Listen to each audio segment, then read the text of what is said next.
50 సంవత్సరాలు పూర్తి చేసుకున్న సందర్భంగా ఈ గ్రామాన్ని ఈ పాఠశాలను అభివృద్ధి చేయాలని పెద్దలు తెలంగాణ సమాజానికి ఆదర్శప్రాయులు ప్రొఫెసర్ హరగోపాల్ గారు వారి నేతృత్వంలో ఈ గ్రామానికి సంబంధించిన పెద్దలు వచ్చి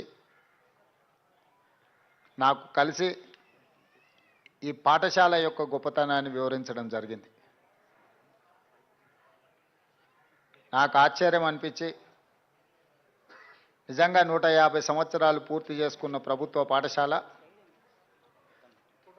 పాత మహబూబ్నగర్ జిల్లాలో పాలమూరు జిల్లాలో ఉండడం, ఈ పాఠశాలలో హైదరాబాద్ సంస్థానం ప్రజాపాలనలోకి వచ్చిన తర్వాత మొట్టమొదటి ముఖ్యమంత్రి గారిని అందించిన పాఠశాల కావడం ఇది ఒక గొప్ప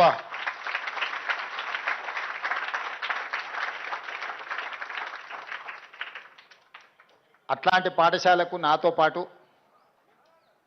ఈరోజు ప్రొఫెసర్ కోదండరామ్ గారిని, మహేందర్ రెడ్డి గారిని, ఎమ్మెల్సీ దామోదర్ రెడ్డి గారిని, మీ స్థానిక శాసనసభ్యులు ఈర్లపల్లి శంకర్ గారిని, కార్పొరేషన్ చైర్మన్ నరసింహారెడ్డి గారిని, ఇతర అధికారులందరినీ గ్రామ ప్రజలందరూ ఆహ్వానించి ఈ కార్యక్రమంలో పాల్గొనే ఒక గొప్ప అవకాశం మాకందరికీ దక్కింది. ఎన్నో పాఠశాలలు, ఎన్నో కళాశాలలు, ఎన్నో యూనివర్సిటీలకు ప్రారంభోత్సవ కార్యక్రమాలలో మేము పాల్గొంటుండొచ్చు భవిష్యత్తులో, గతంలో.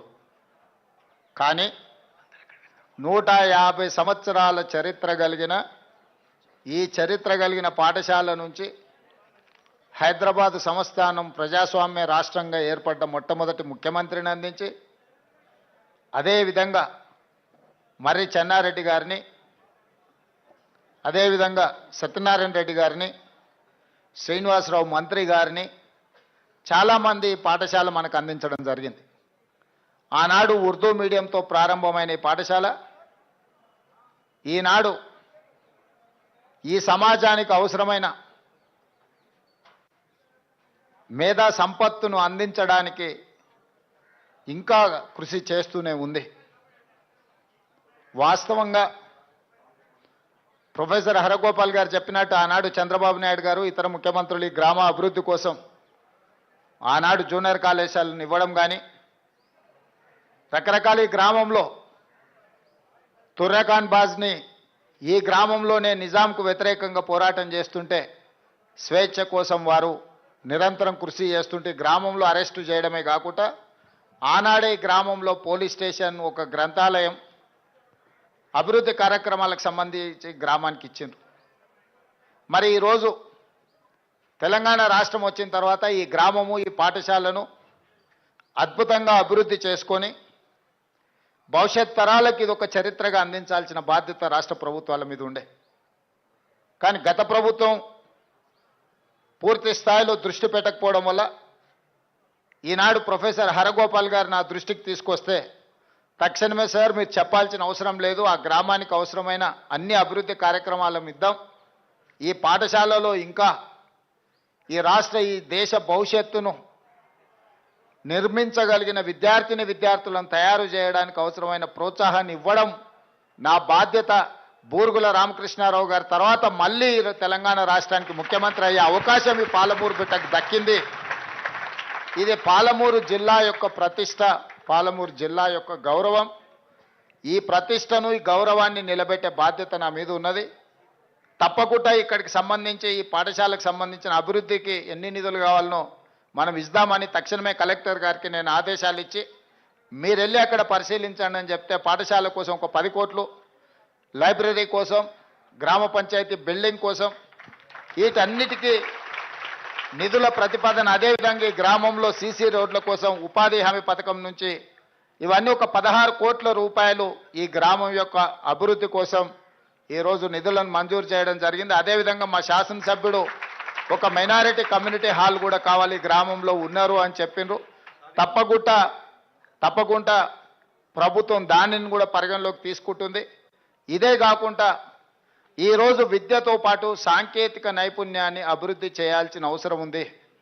ఉద్యోగ ఉపాధి అవకాశాలు పెంచుకోవాలంటే విద్యతో పాటు సాంకేతిక నైపుణ్యాన్ని విద్యార్థులు పెంపొందించుకున్నప్పుడే ఈ పోటీ ప్రపంచంలో తట్టుకోగలరు, నిలబడగలరు.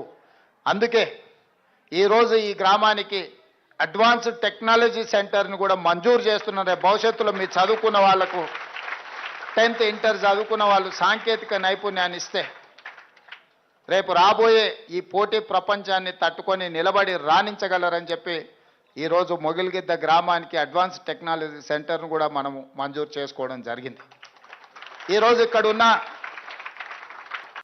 పాఠశాల ఉపాధ్యాయులతో పాటు విద్యార్థులకు కొన్ని వాస్తవాలను నేను ప్రొఫెసర్ హరగోపాల్ గారి సమక్షంలో నేను వివరించదలుచుకున్నా.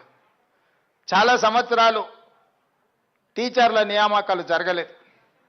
కానీ మనం వచ్చిన ఎంబడే డిఎస్సి సెలక్షన్స్ తక్షణమే నోటిఫికేషన్ ఇచ్చి 11,000 మంది టీచర్ల నియామకాలను వచ్చిన మొదటి 6 నెలల్లోనే నియమించడం జరిగింది.